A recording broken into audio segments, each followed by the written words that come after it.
नमस्कार, मी उज्ज्वला. शौर्यस क्लाउड किचनमध्ये मी तुमचं मनापासून खूप खूप स्वागत करत आहे. आज मी तुम्हाला एक वेगळा असा ब्रेकफास्टचा प्रकार दाखवणार आहे. पटकन होणारा हा प्रकार आहे. सकाळच्या गडबडीत म्हणा किंवा संध्याकाळी 5 वाजताच्या लहान भुकेसाठी सुद्धा तुम्ही ही रेसिपी करून बघू शकता. काकडीची पोहे ही रेसिपी मी तुम्हाला दाखवणार आहे. मऊ लुसलुशीत आणि खूप छान चविष्ट अशी होणारी रेसिपी आहे. चला तर मग रेसिपीला सुरुवात करूया. हे बघा, इथं मी 2 वाटी पोहे स्वच्छ धुवून घेतलेले आहेत. त्याच्यात आता आपण ही एक किसलेली काकडी घालायची आहे. ओलं किसलेलं खोबरं घालायचं आहे 1 वाटी.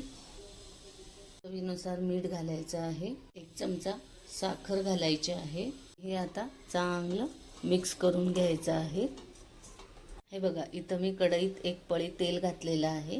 त्याच्यात आता आपण 1 छोटा चमचा उडीद डाळ, 1 छोटा चमचा चणा डाळ आणि थोडेसे शेंगदाणे घेतलेले आहेत. ते परतून घ्यायचे आहेत.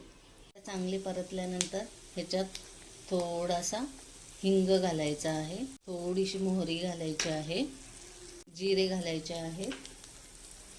कढीपत्ता घालायचा आहे. सुक्या 2 लाल मिरच्या आणि हिरवी मिरची 1 घालायचे आहे. हे मिक्स केलेले जे पोहे आहेत हे घालून परतून घ्यायचं आहे. अलगद एकदम परतून घ्यायचं आहे, म्हणजे पोहे तुटत नाही, एकदम मऊसूत असे.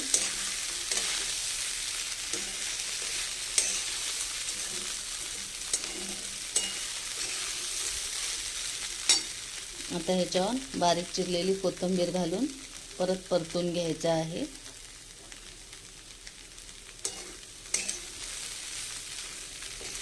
हे सगळं परतून झाल्यावर आता 2 मिनिटं फक्त वाफ देण्यासाठी झाकून ठेवूया. हे बघा, झाकून आता 2 मिनिटं झालेली आहे. छान वाफ निघली आहे. आता ह्याच्यावर थोडासा लिंबू पिळायचा आहे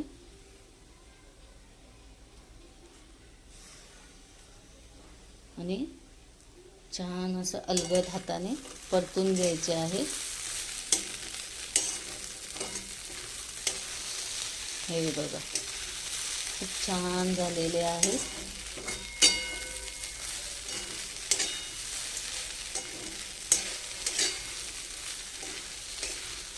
हे बघा, असे मऊ असे लुसलुशीत एकदम काकडीचे पोहे रेडी झालेले आहेत. बघा, आता मी प्लेटिंग करून दाखवत आहे. हे बघा, छान अशी वाफ आलेली आहे. मऊसूत असे झालेले आहेत हे काकडीचे पोहे. हे बघा, हे असे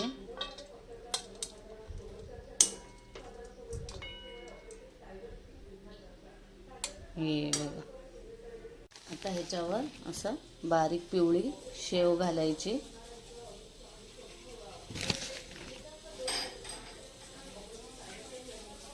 आणि हा आहे त्याच्यावर पिळून खायला लिंबू. असे हे काकडीचे पोहे रेडी झालेले आहेत. हे बघा, मऊ लुसलुशीत असे काकडीचे पोहे. अशी वाटली माझी काकडीची पोह्यांची रेसिपी. अतिशय पौष्टिक अशी आणि पटकन होणारी आहे. नेहमीच्या पोह्यांपेक्षा जरा वेगळी आहे. तर तुम्ही ही करून बघा. आवडली तर मला कमेंटमध्ये नक्की कळवा. हा व्हिडिओ शेवटपर्यंत बघितल्याबद्दल मनापासून खूप खूप धन्यवाद. हा व्हिडिओ आवडला असेल तर माझ्या शौर्यस क्लाउड किचनला लाईक, शेअर आणि सबस्क्राईब करायला विसरू नका. याआधी पण ज्यांनी माझ्या शौर्यस क्लाउड किचनला लाईक, शेअर आणि सबस्क्राईब केलेले आहे त्यांचे मनापासून धन्यवाद. त्याच्याच नवनवीन रेसिपीज मी घेऊन येत जाईन, तर माझ्या शौर्यस क्लाउड किचनला नेहमी विजिट द्या. हा व्हिडिओ आवडला असेल तर माझ्या शौर्यस क्लाउड किचनला सबस्क्राईब करायला विसरू नका. आणि तुम्हाला माझे व्हिडिओज आणि माझ्या रेसिपीज जर आवडत असतील तर तुम्ही तुमच्या फ्रेंड सर्कलमध्ये आणि रिलेटिव्समध्ये माझे व्हिडिओ शेअर करू शकता. चला तर मग एका नवीन रेसिपीसहित, एका नवीन व्हिडिओसहित परत आपण भेटूया. तोपर्यंत बघत राहा माझ्या शौर्यस क्लाउड किचन. धन्यवाद.